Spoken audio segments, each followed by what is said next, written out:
and shit darkens. I'm living in an elegant Moroccan apartment. Proletarian chick sparking. Convo weak, and I don't really care for her jargon. Balcony is windy, looking at the stars and Alky on the Henny, woozy in the head wobbling. Gucci pillow on the bed while she giving noggin. Listening and tripping off the Maxwell album. Thinking I should leave to a European island. Bristol or Spain, bring a book about styling. Dinner serenaded with a violin, but shorty not qualified to be took to that kind of outing. Gotta be a fly bitch to hang around and fly shit. Find down an Olive Garden, nah bitch, Nazis. In the real deal, food spots on the constant. Pick the right wine, a Chianti to wash it. Lifestyle encompasses, top-notch watches. Rolexes, synonymous shit I'm copping. Ask her, has she been around duffel bags? Full of that fuck you cash. Get off the jet with me in heels, I'll cup your ass. Looking in my eyes, saying, nah, you unlucky bastard. From your clutch, you get finger fucked in the passenger. I hit the Dutch, blow smoke out, music and laughter. See us in the coupe flying past you, past you, past you, past you, past you, past you, past you.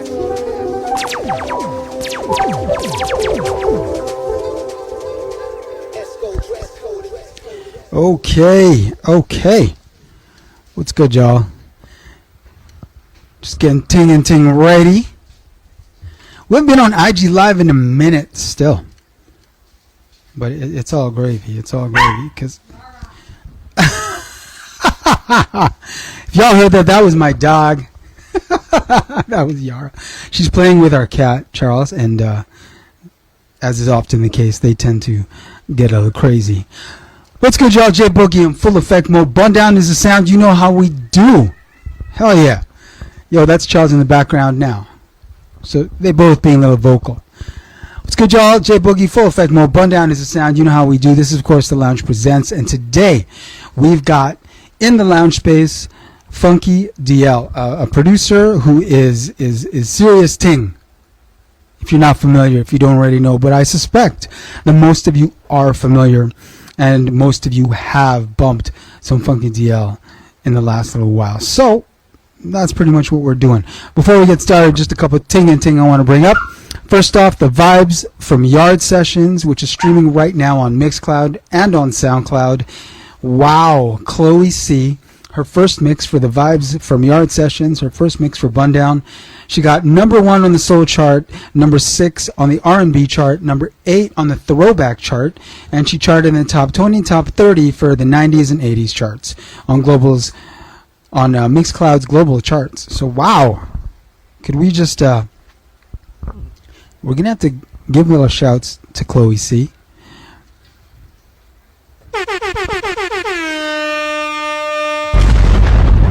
Yeah, that one's going out to Chloe C.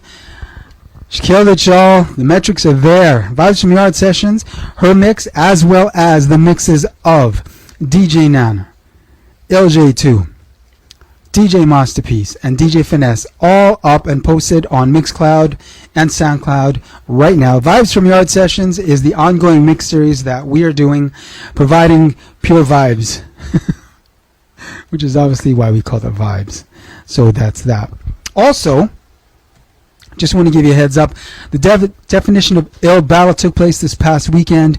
It was, I believe, the 20th anniversary for DGC Dangerous Goods Crew. Salute all DGC mandem. Big up on the big event. I did not make it out. I had been previously disposed, so I was not able to make it out.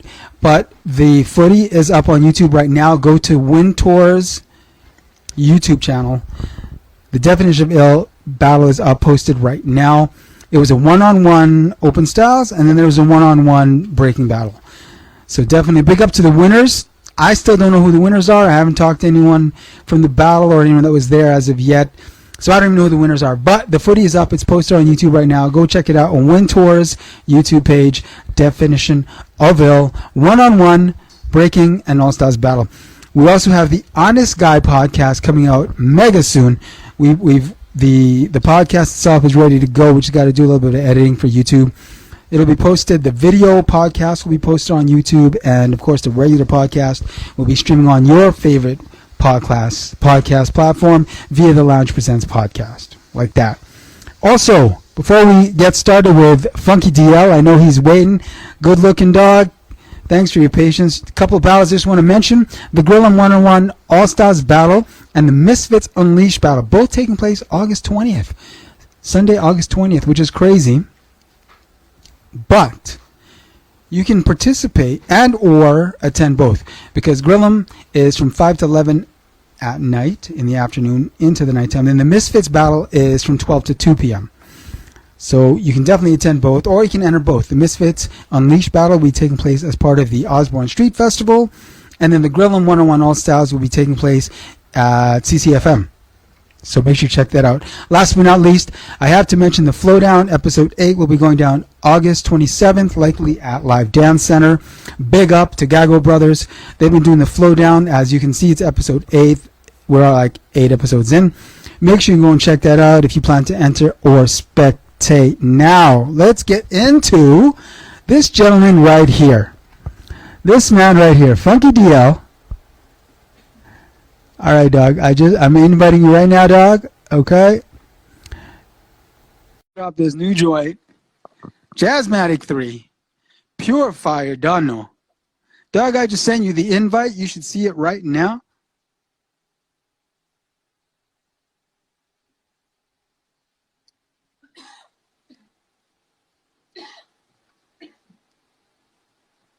I am inviting you. Okay. You should get that invite like right away. In the meantime, while we're waiting on Funky DL to get all up in the lounge space, we're going to play a little bit of Black Bond, which is off Jazzmatic 3. His latest invite expired. All right, dog, we'll get you up in here. Hold up one sec. All right, new invite sent while we listen to the Black Bond, which is off of Jazzmatic 3, the latest from Funky DL. Thinking I should leave to a European island, Bristol or Spain, bring a book about Stalin. Dinner serenaded with the violin, but shorty not qualified to be took to that kind of outing. Just resent the invite, dog. Find down an Olive Garden, nah, bitch, nah, this in the real hey. Spots on the constant. Check the right wine. Yes, respect. What's going on, man? What's good, man? We got Funky DL in the lounge space right about now. Salute, man. Salute. What's up, man? How you doing, man? I'm trying to get the light right in here, man. Yeah, no doubt. You all in the shadows up in there right now. It's not the bright. So. How you doing, man? You good? Yeah, I'm very well, thank you. Yourself? Man, I can't complain, man. You know, you wake up in the morning, your family, safe and healthy. You know what I'm saying? You got a roof over your head. You got food on the table. I think we're good, you know? Yeah, man. Yeah. That's dope, man. That's dope. Yeah, you know what? I've just been chilling today, man. Just taking a long deserved rest and just, you know what I mean? Just kicking back, man. Do you know what I mean? I feel you, man. I feel you. Yo, before we get started, I'm going to let you introduce yourself to everyone in the lounge space right about now. So my name is Funky DL, a.k.a. the beat-making, rhyme-slating kid from the East or from East London. Hip-hop producer and MC. Been going since 95, 96, around that time. First album came out in 97 and just been plowing through, man, just dropping music, you know, project after project for the last 25 years or so. Yeah, man, you prolific as fuck, dog. For real. But I appreciate that. You know what I'm saying? I appreciate that. You obviously have something to share, or else you wouldn't be producing all this music. So you obviously got something to share. And as long as you've got something to share, we most definitely want to hear you share it. You know what I'm saying? Yeah, no, I appreciate that, man. I mean, the thing is, you know, from about 12 years old, you know, I kind of knew what I wanted to do, and I know I wanted to get involved in hip hop music, and you know, it was something that I was so devoted to and kind of dedicated my life to, you know, yeah, to just be a part of creating music and creating, you know, trying to create magic for people to enjoy and people to engage with, man. Is something that, you know, when I do it, there's nothing else that I feel like I have done or maybe can do that will give me as much joy. You know, there's something about making music that's just second to none. No doubt. I feel you, man. I just want to shout out. There are a couple people just had a couple comments. We had Mandam talking about legend. So let's give you your legend flowers right about now. And then another guy wants to shout you out just in the comments over there. Oh, thanks, man. I'm trying to look right now. Shout out to Ricky DL and Nujabes. Rest in Yes. peace, Nujabes. Amazing. Yes, sir. Free album. Yeah, man. Jazzmatic Free is funny because you know, I wanted to do that for a while, for a long while, but you know, I never had the right acapellas to work with. Right. I had some, but you know, I didn't want to do joints like the Ether because as much as the Ether's such a popular joint, like Nas and Jay-Z's beef is over. You know what I mean? So Yeah. I didn't feel it was relevant. You know, so I had joints that I could have done, but when I looked at the theme lyrically, I think another one was what was the joint? It was a joint he did on Stillmatic when he was going at some of his old, I forget the Destroy and Rebuild. Okay. Yeah. Stillmatic, and again, it was like, you know, I don't know what those relationships are like. Right. I'm not sure. I think on that song Nas is going at Prodigy as well. I think so. Prodigy's not here. Do you know what I mean? It wouldn't. It wouldn't have felt right to start trying to take that material, and so I just kind of left it alone until I came across, you know, some great stem separators that would allow me to take, you know, songs that Nas had done and just remove the music and right. You know, get the vocal pop in, and that's not an easy process. It's not that straightforward as like you know, you put it in a stem separator and then all the music's gone and it leaves the vocal, because it can leave behind some residue. Yes, sound. exactly. And it can play with the sound, and so there's a lot of cleanup work that has to be done to get everything to sound, you know, as good as I can make it, you know. Oh, I can imagine the amount of cleanup necessary. Yeah. You got another legend comment, by the way. I just want to make sure you get your flowers, dog. Another legend comment, okay? Thank you. I see it there. Yo, you know what? We got so much to unpack, but we always like to start things off at the beginning. Mm-hmm. How were you introduced to hip hop culture? So, I mean, we're going back to probably around 1985. Okay. Around that time, I remember the movie Breaking. Hey, hell yeah! and you know, rest in peace, Shabadoo. Yeah, that movie was fascinating for me. Yes. Because and it was more so the dancing. You know, for most people when we watch that, trying to get those moves on lock. Oh yeah.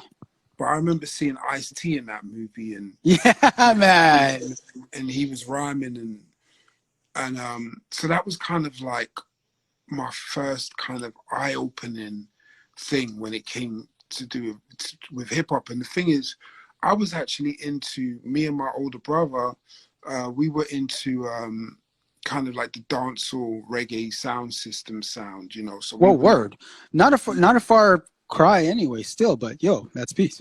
Yeah, so we would listen to a lot of those artists like Lieutenant Stitchie and Admiral Bailey, and this is like nice the mid to the late 80s. And so I was kind of heavily into that. But what happened was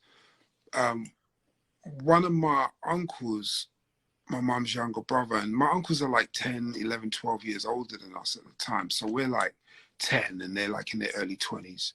And one of my uncles used to buy a lot of records. He used to buy a lot of rap records. And so he was listening to Schoolie D and, you know, those kind of guys. And the Jungle Brothers, I remember in 88, Jungle Brothers dropped their first album. And so my older brother, who's older than me by 1 year, he would ask my uncle to tape some of those on cassette. So my uncle would do that, and then my brother would be playing them around the house. And so I used to listen, and I remember listening to Biz Markie and Special Ed and KRS-One.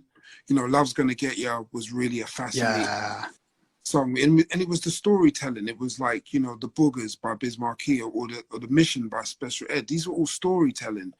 And it really fascinated me. But it wasn't until I heard the Jungle Brothers album. Done by the Forces of Nature? No, this was... the one before it. Without... Straight Out the Jungle, Straight Out the Jungle, yeah. Yeah, I heard Straight Out the Jungle first, and And I was just like, oh, because they had some really funky sounds in there. It was kind of, Hell it yeah. was more minimal than done by the forces of nature, but it still Yep. kind of had this kind of funk to it. Yep. And so I was really intrigued on who the Jungle Brothers were. And then off the back of that came De La Soul's 3 Feet High and Rising. Yes. Yes. That was 89. So I remember getting some money for my birthday and going down to a record store called PJ Records in East London. And I went into the store and I had no idea what an album was. I didn't know what an album was. And so when I went into the store, I was just looking to buy the song Me, Myself, and I. And so they sold me this cassette for like $8.99 or whatever it was. And so I took it home thinking, okay, it's going to have the song Me, Myself, and I. And lo and behold, it had all these other songs. And of course, 3 Feet High and Rising was actually jam-packed with a hell of a lot of songs. Yeah. So I was just really astounded by the fact that I got this one song that I was after, plus all this other material by this group, De La Soul. And I was captivated by De La even more so than the Jungle Brothers. But then what happened was a Tribe Called Quest came along. So you had, 88, you had Jungle Brothers' first album. 89, you had De La's first album. And in 1990, you had People's Instinctive Travels in the Paths of Rhythm.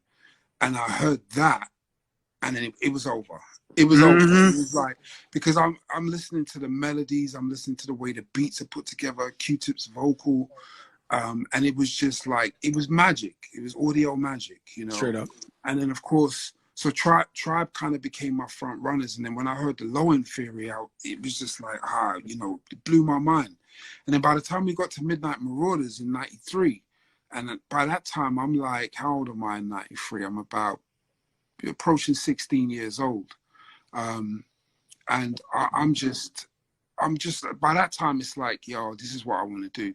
Because what these guys are doing is so beautiful. It's so creative. It's so poetic. It's so majestic. It's so emotive that it's like, I want to be a part of that, And so, yeah, by that time, it was a wrap. And I remember saying to myself, by the time I'm 19 years old, I want to have my first album out. Reason being is because I kind of researched the ages of Tribe and De La and those guys when they had their first albums out. And it was around about that age when they were 19. So I'm like, okay, yep, it's true. That's what I want to do. That's what I want to do. And then by the time we hit 97, I was 19, approaching my 20th birthday. And in the summer of 97, my first album dropped. So I kind of envisaged it from years before that's where I wanted to go. Man, that's so live. I can't even see. One of the most interesting things about the culture is a lot of us are united not just because we either practice the culture or grew up in the culture or contribute to the culture, but because we have so many commonalities. When I hear that the native tongues was a major introduction for you into the culture, it's like, yo, I remember, and you broke it down so perfectly. I swear, anyone who has discovered the native tongues discovered through one of the groups first before they discovered everyone else. And then once they discovered the first group and then the rest, it was game over. Then you were just native tongues crazy. Yeah, that's pretty much how it was, man. It was, I just, the thing is, I'd heard a lot of hip hop, but I didn't hear anything like that. Facts. I didn't hear anything like that. There was something different with what those guys were doing. And I think for me, it was a lot of the way that they were putting the music together and the fun that, when you listen to a record like Buddy, it's like, it just sounds like these guys are having fun and it seems like a family. And you kind of want to be a part of that. And that's, that's something, a piece of advice that was given to me years ago by someone who shoots music videos. He said, whenever you shoot a music video, you want to make it look like the type of music video that when people see it, they wish they were there.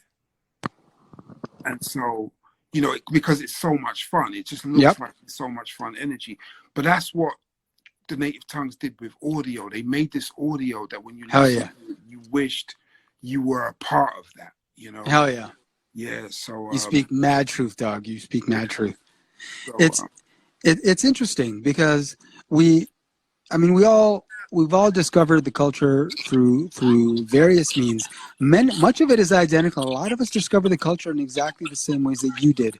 Now, when we discovered this culture, this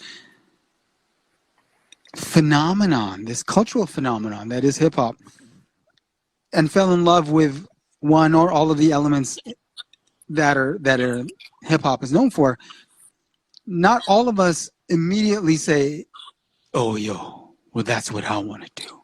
Mm. Once you got that epiphany moment, when you knew in here and in here that it was time, that you wanted to drop something, how did the family react to your decision to embark on this new creative trail? I mean, the thing for me, like my older brother was always, he was always the number one champion of what he would champion what I do, because he could see that I had something, you know, and he was very, very encouraging towards me. Just all the time, he would listen to me rap or try to make beats, and he would always just say how great it sounded and that I, you know, pushed me to keep doing it. My mother and father were quite neutral. I never lived with my mother and father together, so there was a period of time I lived with my mom and a period of time when I lived with my dad. Okay. And but they were quite neutral. They were not super encouraging, but they were not discouraging either. Right. I think one of the things I'm grateful for with my mom is that my mom was quite strict, you know, when I was growing up. So she never really allowed us to kind of go outside and mingle with what everyone else was doing outside. And plus, we didn't really have friends over to the house either. So, Okay. you know, it was kind of like go to school, come straight back home. And it was kind of a strict regime. But I remember asking my mom if I could stay behind at school, because my secondary school, my high school, had quite a good music department facility for the kids. Nice. Like, Nice. they had 40-track recorders in there. There were only 4-track recorders, but for where That's still pretty good, though. it was really good, like in 89, 90. Yeah, that's pretty good. I remember saying to my mom that I wanted to stay behind after school on specific days to do keyboard and sequencing lessons, and I was actually afraid that she would say no, but she said yes, you know. So I was always grateful for that, because then I got to really connect with the staff at the school in the music department a hell of a lot stronger, and receive their encouragement and their support and guidance. So I learned like MIDI sequencing. By the time I was like 12, 13, I knew how to MIDI sequence. God damn, what? Okay. Yeah. Okay, can we just, right about now, I'm just going to give you some air horns because of how old you were when you learned how to sequence. He was about 12 or 13 years old. That's crazy, dog. What? Yeah. Yeah. That's a crazy support system, man. Well, it was, and it didn't start in the music department. It started with my English teacher. Because when I was in school, and I was, you know, we were quite new, because you start in secondary school, you're in the first year, and you're the youngest of the bunch, you know. Yeah. And my English teacher, when we would do the comprehension lessons, we would read from a passage from a book, and then we'd have to sit down and write about, you know, that passage and maybe how we felt about it, what we felt it meant. And I used to do that in a rhyme form, and I asked my tutor, who was also my English teacher, her name was Miss Stoker, if I could rap it to the class. Nice. Yo, that's sick. Yeah, and she said, yeah. And so, you know, someone was drawing a drum beat on the table, and then I would rap my English work to the rest of the class, you know, and then everyone would cheer, and then I started doing school assemblies. But Miss Stoker took me up to the music department and introduced me to the teachers up there prior to me even having any music lessons, because I was that new in the school. And they said, you know, that this kid's really got something. And it's funny because one of the teachers, Mr. Wilson, who passed away actually in January, rest in peace. He said to me last year, you know, we're still in touch, and he said to me when he met me, he could see that I had already started my life journey from about 12 or 13 years old. Sick. And he said it was rare. He said to me, it's rare that you'd see that in a kid that young, but I saw it in you. That's so sick. Yeah. So. That is so sick. Did you have any previous musical training? No, Okay. none whatsoever.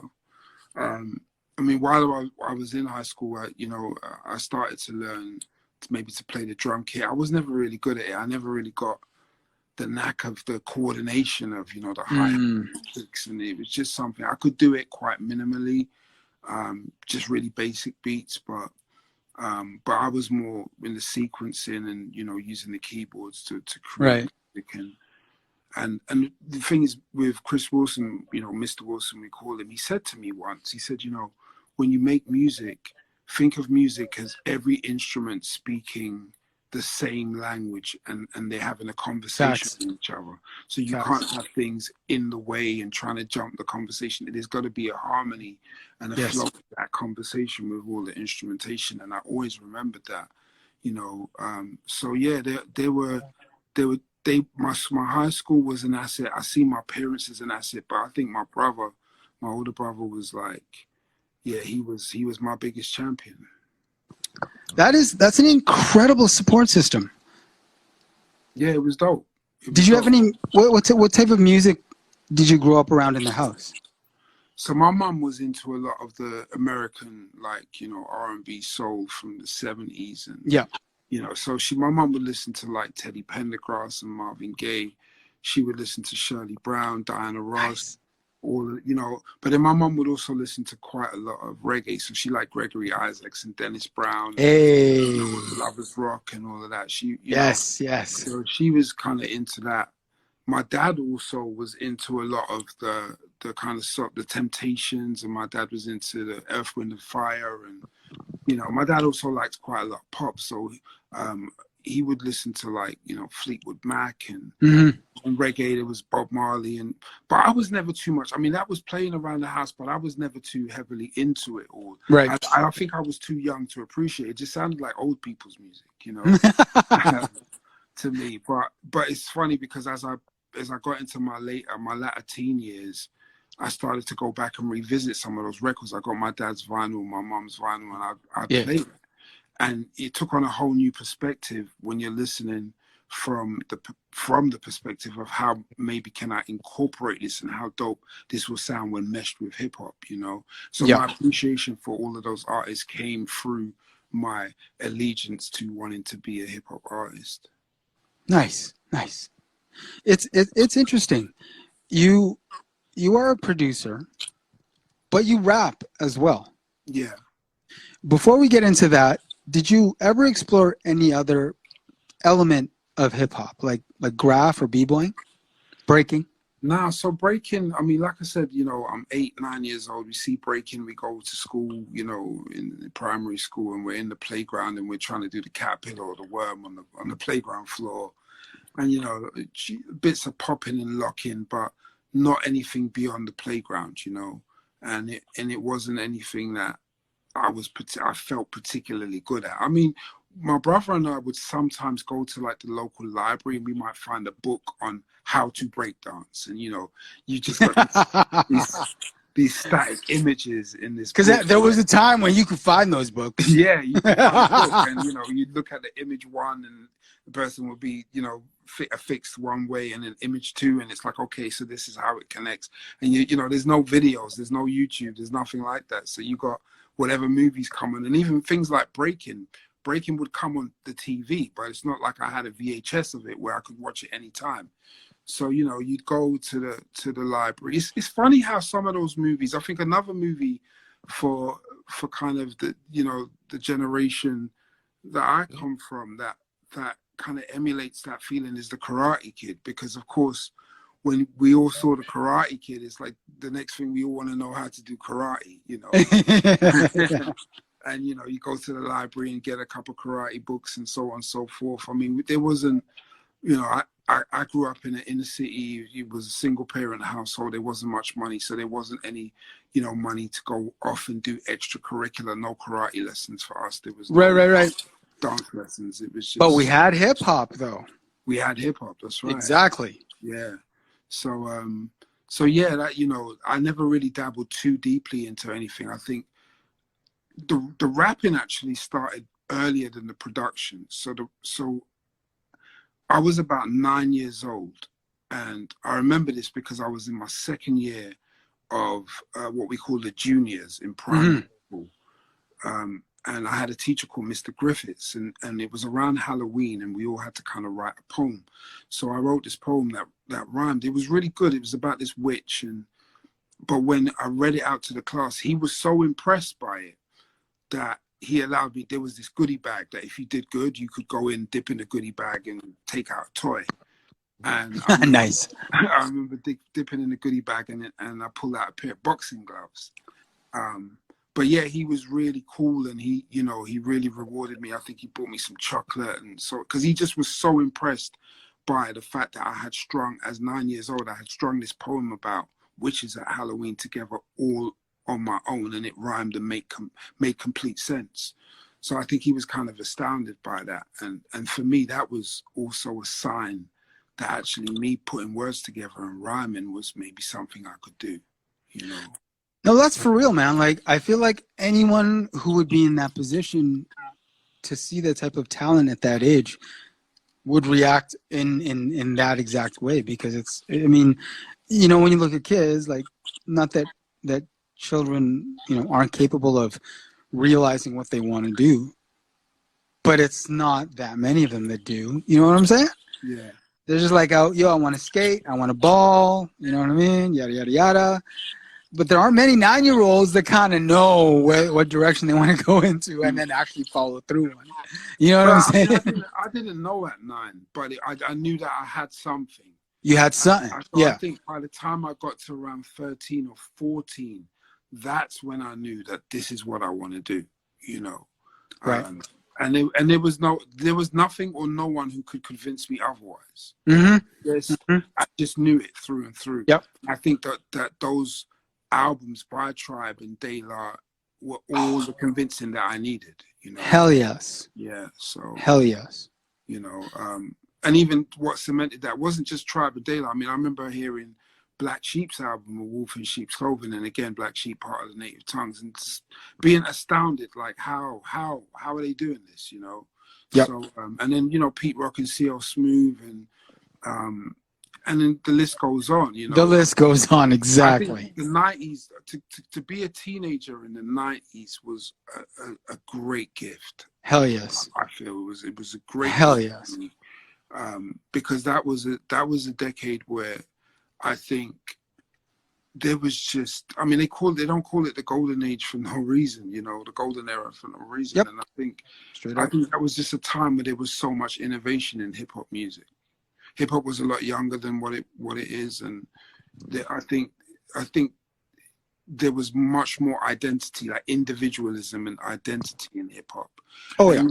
And you had this thing back in the early days. You would have this thing where when rap groups would come out, they would have their own sound because either they produced their music or their producer only produced for them, you know. And so it was a lot more unique, you know. Dr. Dre wasn't doing, when Dr. Dre was doing NWA, he wasn't doing everybody else's album, you know.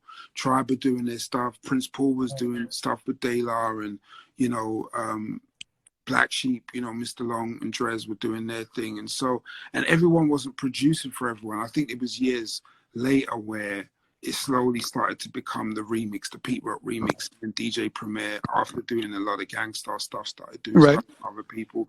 I think Nas's album Illmatic was maybe one of the first albums where you got that spread of producers, you know. The irony that he mentions Illmatic. Before we touch on Jazzmatic, one thing I wanted to ask you is when you dropped your first record, what was the first immediate feeling, or can you recall the first immediate feeling you had as a creator to drop your first record? It was bittersweet. It was bittersweet because what had happened originally is I got signed to a label called Almo Sounds. Okay. In '96, and I was signed for. You signed to Almo Sounds? Yeah, I signed to Almo. Okay. Sounds. I did not know that. Yeah, in '96, and I signed. Just to give people a little, if they're not familiar with Alamo Sounds, if I'm not mistaken, did they not sign Garbage? That's right. Yeah. Right? Yeah. So they signed Garbage, and Mhm. the label was owned by Herb Alpert, famous jazz musician, and he's actually one of the richest musicians to ever live. Look at that. Yes. Owned by Herb Alpert, Herb Alpert, yeah. who also formerly owned, what was this label? He had a label in the past as well. He did. I forget. I was reading up about it the other day. Yeah, he had another label before Alamo Sounds. He did. Yeah. Almo was basically the initials of the first two initials of Herb Alpert's last name and his business partner Jerry Moss. So that's how. Of course. Yeah. And he had the publishing company was Rondor, and they took the first three initials from one of their daughters. I don't know the names, but one of the daughters' names and one of the other guy's daughters' names, and that's how you get Rondor. That's crazy. Publishing. And Rondor Publishing at the time, they own catalog of Tina Turner and Dire Straits and all of these. So I got signed to them for a 2-album. Okay. I got signed for a 2-single deal, which transformed into a 5-album deal. So I got signed. Hell yeah. Yeah, I got signed in the UK, but I signed on May the 1st, 1997. And by that time, I think my first album was nearly done. But that deal was over within about 6 weeks. It was just out. 6 weeks. Yeah, because what I was told, and I don't know if I'd ever know the real truth about it, but what I was told when they dropped the project was that I was signed up for a 5-album deal in the UK without authorization from the US. Of course. My God. And the thing is, with that label, because that label had never done hip hop before, Very what true. I was being told was that, anything that gets signed for a 5-album deal is always with the view to enter into the US market. But because Almo had never done hip hop, they said, we don't know what to do with this here. And so we just God. Yeah. Oh my God. No, they wouldn't know what to do. They literally have to hire outside because they wouldn't know what to do. Yeah. So they let the project go. But what was dope is that they allowed the A&R guy who also left at the time, Zakes Gordon, they allowed him and I to take the masters elsewhere. Nice. Okay. So we released my first album, Classic Was the Day, on Zakes' independent label, Utmost, in '97. And so in terms of your question, how did I feel? I felt great that the album was out, but I felt like it kind of, that's why I said bittersweet, because I felt like it could have been something maybe of a bigger deal. Yeah, no doubt. Behind it, Okay, see that I had no clue. Like I literally had no clue you signed to Alamo Sounds. Yeah, so. Damn, that's so dope. Yeah. But so not the bittersweet tag fits perfectly, dog. Yeah. Man, damn. But it, all right, now it was still great to have, my first album out there, because that's all that's all I ever dreamed of, For sure. And I mean, when we're talking about label situations, they're not always going to be positive, but you're always going to learn from something. Yeah. And I think when it comes to label situation, you're always going to learn whether it's positive or not. Well, the great thing about that experience, because when I went to Utmost, it was the same A&R guy who set up his own thing, and that never worked out. I did my second album with him, but, it just never worked out with us. And I just didn't like the way that business was being done. And it wasn't, it didn't seem official. I was always having to beg to see my royalty statements. Yeah. They weren't free flowing and so on and so forth. And so by January of 1999, so I signed with Almo in 96 for the 2-single deal, May 1st, 97 for the 5-album deal.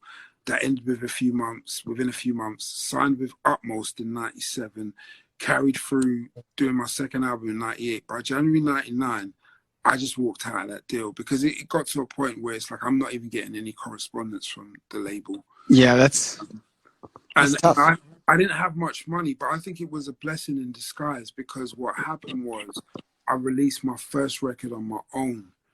And that record, I think I had like £1,500 left from my advance. My advance had lasted me like a year and a half. I had £1,500 left.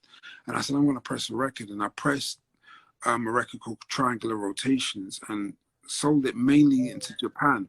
But I remember off the first shipment making like $6,000. And then I'm like, okay, so this can work, you know, with me putting out my own material. And I never looked back.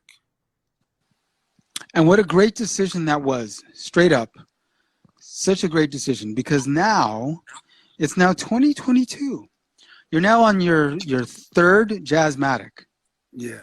Okay. You mentioned Nas earlier.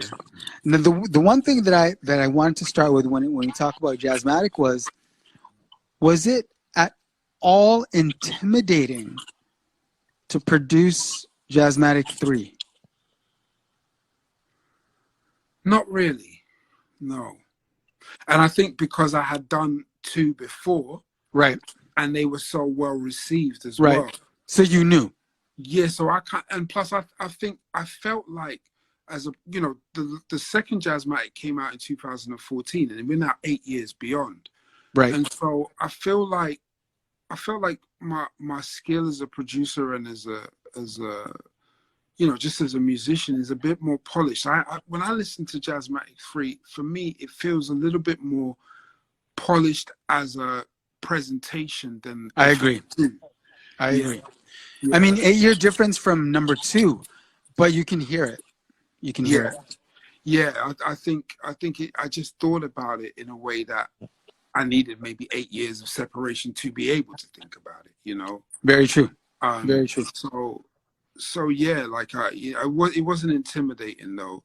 It was difficult because the first track I started with was No Introduction, which is the last track on Jazzmatic 3. That's the very first track that I started working on. And you know, so I couldn't, because that track is quite different from the others in terms of gospel. It doesn't have any drums. It has more of a gospel feel to it than anything else. And so I even when I was working on that, I wasn't yet able to envisage what Jazzmatic 3 was going to be in its completion. But when I started working on, I think the very next track I did after that might have been All Bad. And then I did Wave Gods and, you know, the Black Bond. And then it's like, oh, I see what this can be, you know. So, yeah, it wasn't intimidating. And I had fun doing it. I had a lot of fun doing it. Yeah, I can imagine. Okay, let me rephrase. Was it intimidating to begin the Jazzmatic series, knowing some of the producers that Nas worked with for some of the joints that you've represented? I mean, we're talking about Large Pro, Pete Rock, Alchemist, Chucky Thompson, Salam Remy, Primo Dilla. Like, is that in any way intimidating at all? It wasn't for me, but that's more so because of the concept of the album. Because the whole point of Jazzmatic, and you hear it from Volume 1, is that it's presented as if it's a show. Yes, you know? And love the presentation. So what these are is almost like renditions.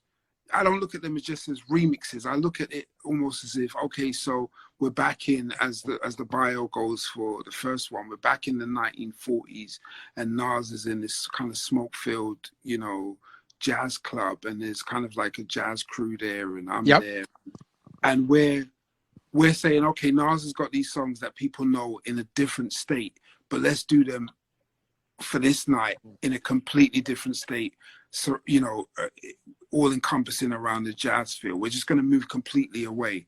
And I think when you do that, when you're not trying to measure up against what Dilla did or what Primo did or what Q-Tip did, and you're just saying, I'm going into this zone and it's going to be this, and I'm going to conceptualize it, then it doesn't feel as intimidating. Okay. You know, I hear that.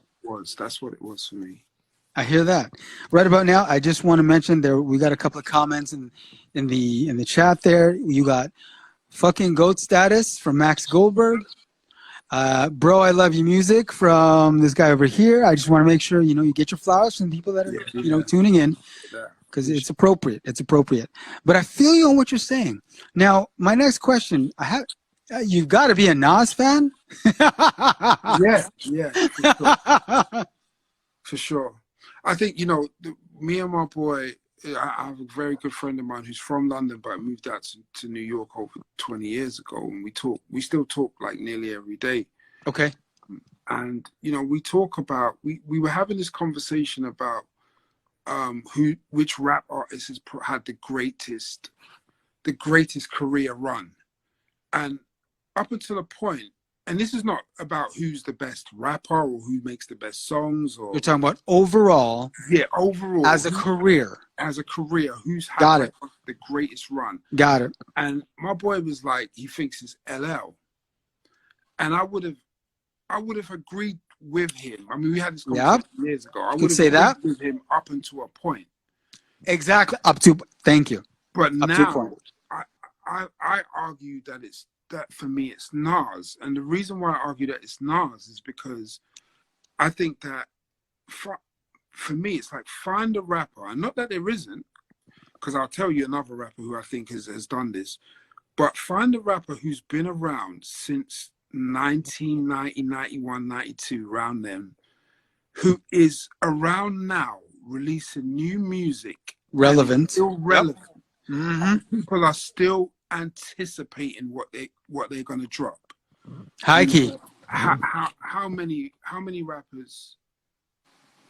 And I think the only other person I can think of that's kind of got a run close to that is maybe Snoop.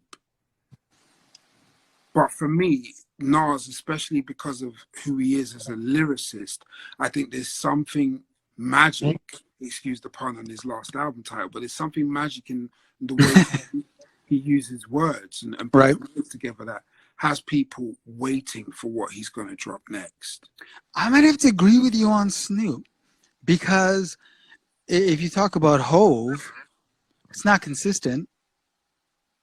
You know what I mean? Like, we don't even know if we're going to hear another Hove record. Because technically, if you're Hove, you don't need to drop another record at this point. That's right. So when I'm looking at that, I'm looking at it right up until present day. Yep, present day. Relevant to present day. Yep. Yeah, like who's been around for that long and today is still making it happen. I have to agree with you, man. Yeah. Yep, I have to agree with you. Yeah, so yeah, to answer your question, I'm a massive fan of Nas. I think that what he does lyrically is second to none, and I think that he's just possessed with an ability that not many other rappers have had the pleasure of having. Yo, answer me this. Your name resonates in the culture, but your name resonates in music in general as well. And I know you've received accolades for the Jazzmatic series. So I can't help but wonder, do you know if Nas has heard any of this yet? I have no idea. I have no idea, because I know a couple of people who, when I say know Nas, are maybe acquaintances or have been acquaintances, but maybe haven't been around him of late, But yeah, the connect has never really been made. I met Nas, as I mentioned, on the Jazzmatic. But the first time I met him twice. But obviously at that time there was no Jazzmatic. Exactly, yeah. Like 96 or something like that, So yeah. So yeah, I don't know. And it's funny because I did, in 2010, I dropped 2 Funky DL Samples Amy Winehouse projects. Yep. And Amy passed away the following year in 2011. So when I dropped those in 2010, I know one of her backing singers, a dude named Zalon, and Zalon heard them, and he was like, "Oh my days!" Like he was losing his mind. So I really wanted to get them to Amy, and but again, there was just no the connect didn't happen, So yeah, as far as Nas being aware, I guess not. Yeah, it's tough, because when you have brothers like Nas, I mean, they're basically top, like we're talking top tier status, and they don't necessarily do the regular everyday things that we do. Yeah. You know what I'm saying? And when it comes to, I don't even know, like, what does Nas do when he thinks about music, and where does he go when he wants to hear new music? You know what I'm saying? Like, are his boys just kind of telling him about Ting and Ting, or is he active? Because he runs Mass Appeal, is he out there actively going out and listening to music? I don't know. But he's had to have heard of it. That's all I'm going to say. The thing is, I don't know, but here's what's interesting, right? So in 2019, I believe it was, just before the pandemic kicked off. I got an Instagram message from a very well-known artist. I'm going to say who it was in a minute. That's peace. Okay. But when she hit me up, she said, the first thing she said is she put a screenshot of my Spotify page and then said, "Is this you?" And so she's hit me up on Instagram, and so I said, "Yeah, that's me." And I was like, "Oh wow!" And turns out it was Jill Scott. Oh, what? Yes. So Jill Scott reached out to me. She started saying that she really loves my music, and I said to her, I just can't believe it. I said, how did you even know about my music?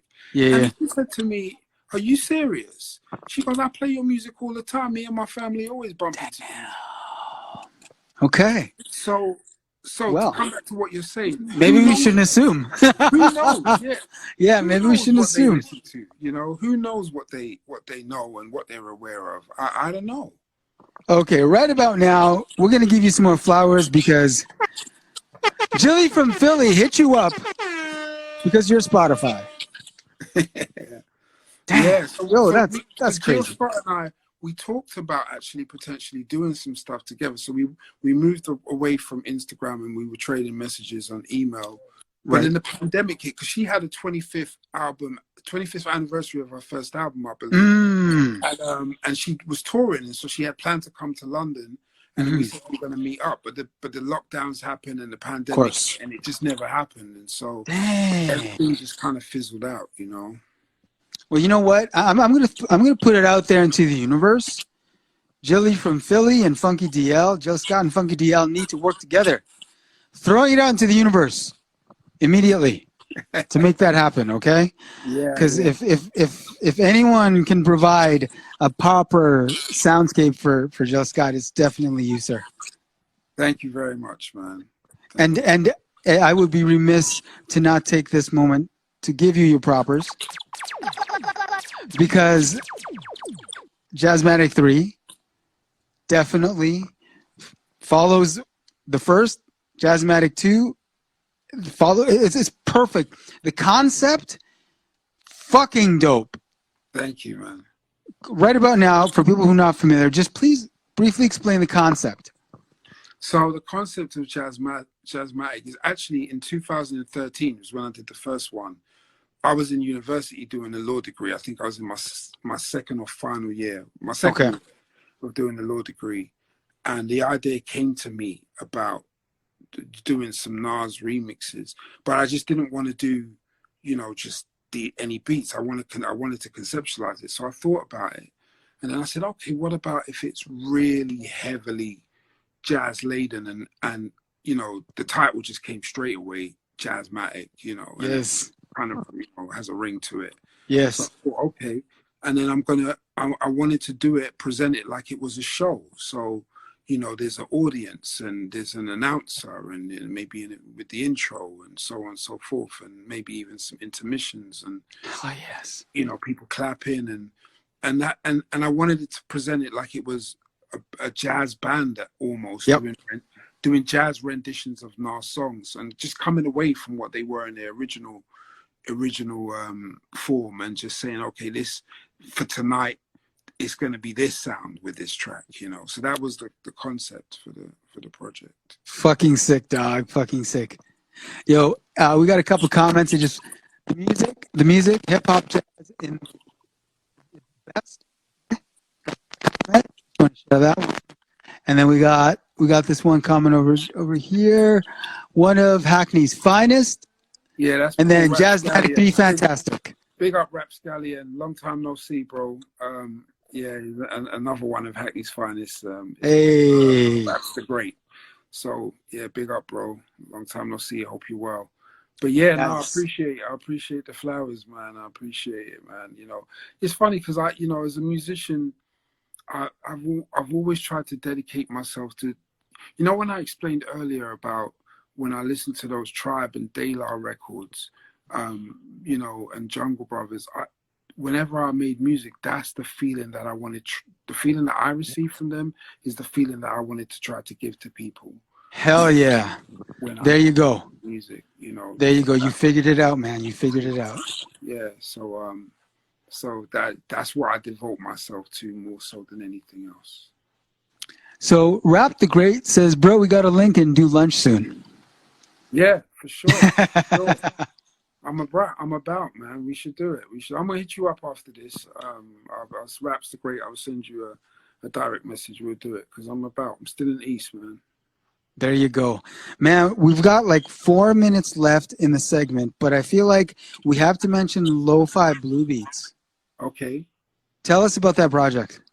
So Lo-Fi Blue Beats was, I never really dabbled too much in kind of the lo-fi genre because, right, as we probably all know, a lot of people complain about lo-fi being kind of generic. And, There's just kind of throwaway music. Yeah. So when I did Lo-Fi Blue Beats, there was definitely an intention. There was an intention to have it sound a certain way, but not to stray from being something that resembles what I do anyway, Right. But when you listen to a lot of the melodies or the samples or the loops, it's kind of like, stuff that I would do, but maybe just at a slower pace and, right. But I just wanted to put something out that was just more chill. It's funny because I never used to record. Let me tell you something now. I never used to release instrumental projects prior to 2011. Okay. I just never did. And one of the reasons is because Nujabes, when I remember working with Nujabes and I was interested in releasing instrumental albums, and he said no. He said, DL, don't do it because he didn't think that they would sell, But, okay. And I don't know if that was right or wrong, but I know that once the digital age kind of ushered in more, because these conversations I had with Nujabes was around 2003. So okay. Once we got to the download age, I realized that there was changed. Yeah, there was a market for instrumental albums, and and I had so many beats, and so I kind of decided that I'm going to release not only am I going to release instrumental versions of my albums, but I'm going to release instrumental albums where there are no versions of me rapping on them. Right. So Lo-Fi Blue Beats is kind of in that vein. It's just a project of beats that I did that I really enjoy listening to, that are kind of on a chill vibe, and I put it out. Another one that I did, I think last year, I did an instrumental album called Jazz Dust. And I really loved that album. Another one I did is Incognito in Soho, 2017. I listened to those albums and I'm like, yo, these could have been Funky DL albums. Like, the beats compel me to want to rap. And I think the image I get if they had vocals on them would be just such dope albums. But I think that's a good marker for an instrumental album, because if it's something that you feel is strong enough that you'd want to make a song and you don't, exactly, then it's like, yo, this is still some dope music. And all of those albums, not Lo-Fi Blue Beats, but Jazz Dust, Incognito, and Soho, they've all gone in excess of 1 million streams, So they're doing well. Yeah, so the instrumental stuff for me is just as people engage with it, probably even more so than the vocal stuff. I mean, you got to think there's multiple uses for instrumental, and I actually get told, like, people with cafes and hairdressers, it's like, we can put this music on and we can still have conversations, because there's no vocals getting in the way. And so the instrumental market is definitely one that I've always wanted to dabble in. So we've got a couple comments that I want to make sure we mention before we wrap up. We've got a shout out from Brasilio. Funky is the GOAT. Okay. Yo, man, you got mad GOAT status. Don't know. We also got the #1 in hip hop jazz from Mexico. Mexico. Okay. Up, man. Damn. Yo, that just speaks to your reach. For real, for real. That speaks to your reach. I can't stress how dope your shit is. Thank you, man. For real.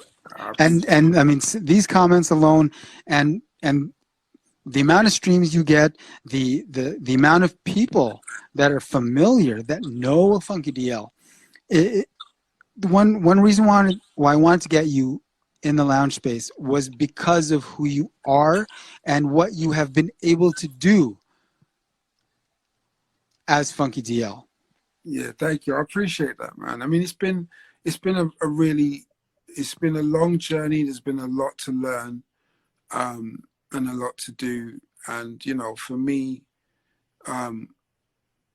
there's been times where you kind of feel, where I have kind of felt like, yeah, this is harder than what I had originally anticipated. And when you're an independent artist, you face all kind of struggles, you know. All day. I don't All have day.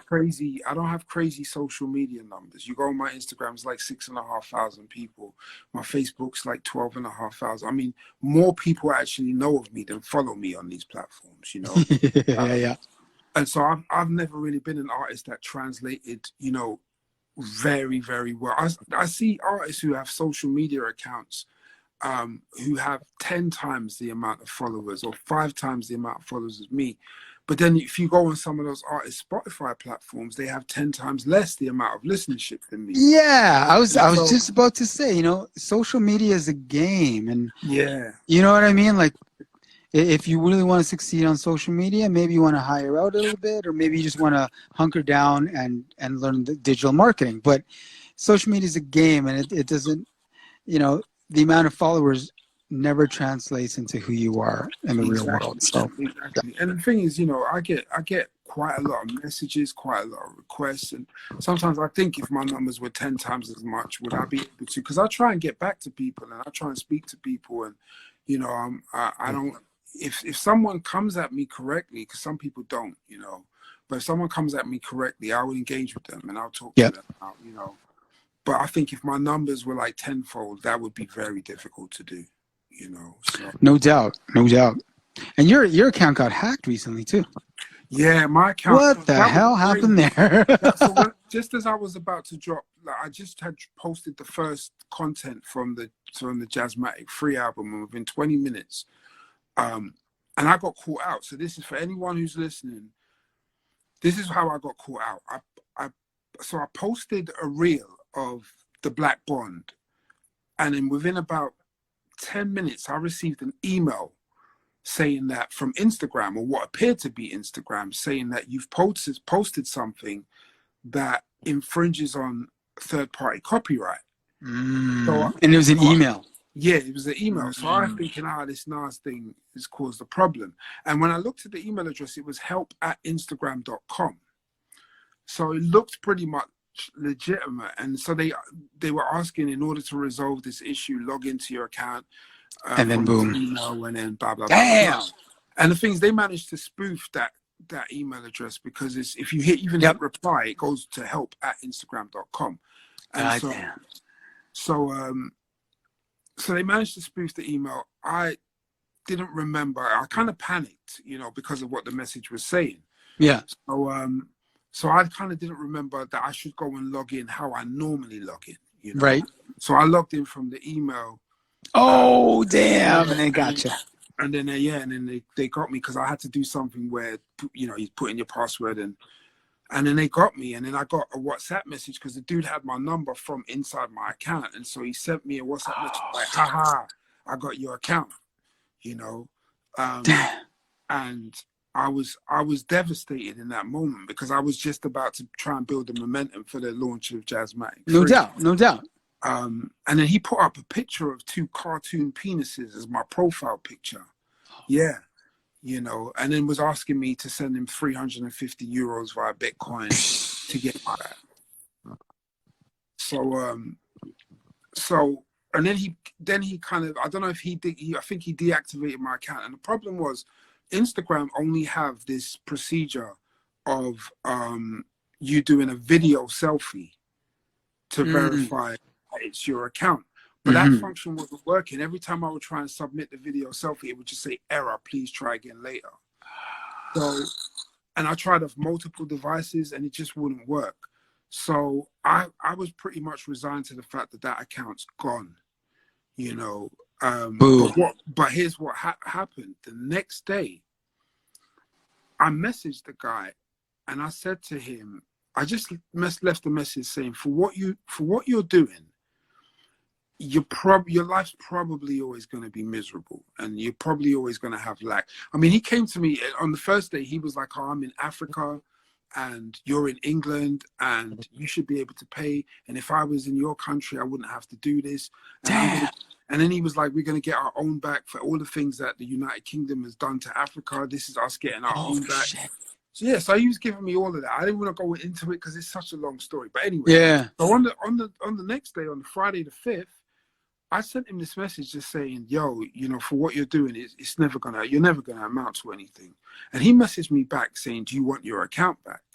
So I said, "Yeah." So he was like, "Send me 350 euros." And I said, "Listen, that account is worth nothing to you. You won't get anything for it."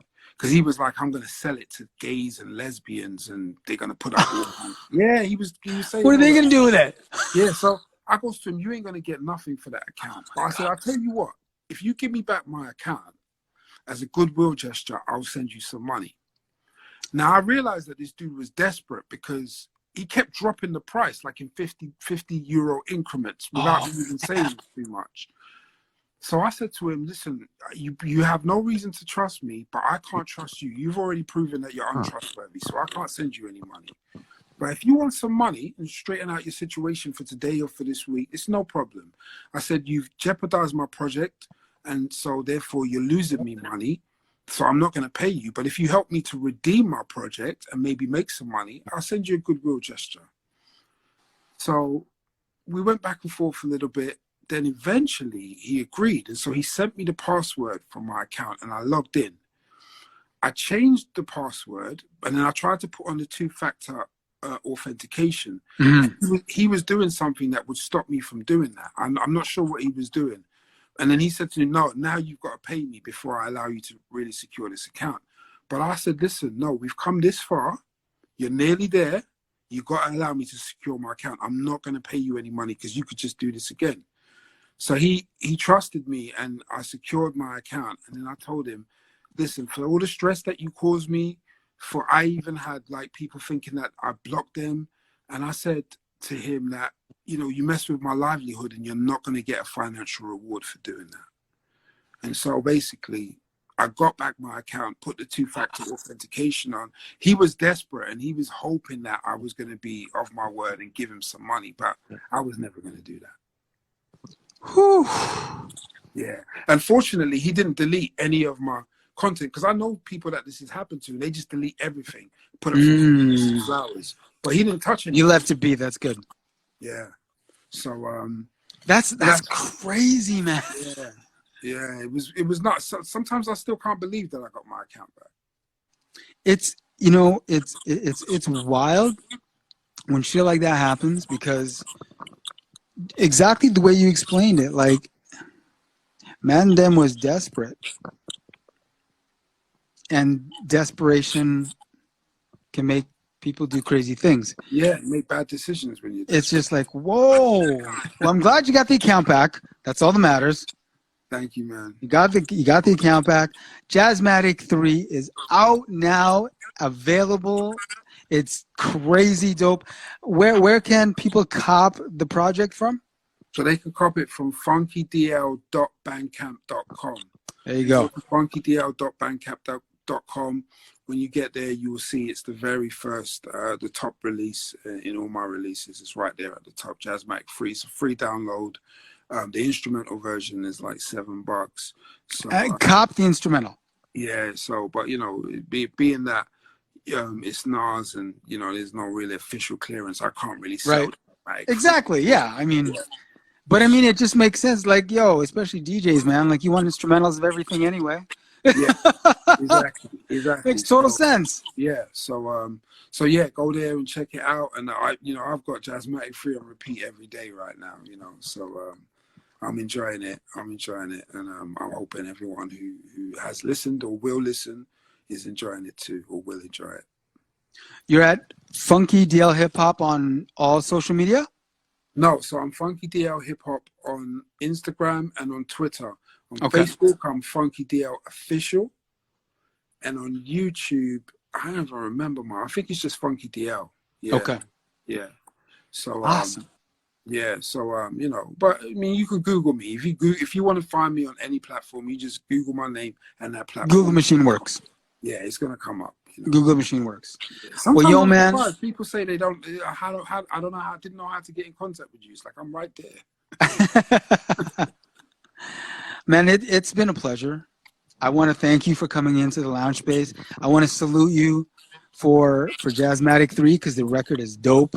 Thank you. I want to very much. salute you for Lo-Fi Blue Beats because it's dope. I want to salute you for Neon because it's dope. I want to salute you for all the tributes, past tributes, because they were dope.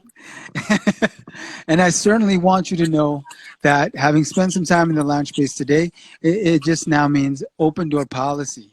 So anytime you have something popping off, you got a project, you have anything popping, come back in the lounge space. We'll help you promote that shit, get the word out. Yeah, no problem, man. I appreciate it. Thanks For real, man. I really enjoyed this, man. It's a bit past my bedtime now. I'm normally. Yeah, man, you were really kind to do this at midnight UK time. Yeah, but You were very kind to do that. Salute. I respect you so much. Yeah, no, I've enjoyed it, man. It's been good. It's been a good talk, and yeah, definitely we'll do this again, man. Most definitely. We'll definitely get back in the lounge space once again. All right, that's dope, J Boogie. Listen, next time we'll catch up. I'm gonna send you a message as well in the DMs. Okay. Everyone that's been online with your comments, I appreciate you, man. I appreciate everybody there. And, you know, I hope everyone's well, everyone's good, and you know, just keep it moving. Raps the Great. I'm gonna hit you up. Word up. Respect, dog. Salute once again. Jazzmatic 3 is out right now. Pick it up on Bandcamp. Funky DL, thank you, sir. Until next time. Take care. Peace. All right, peace.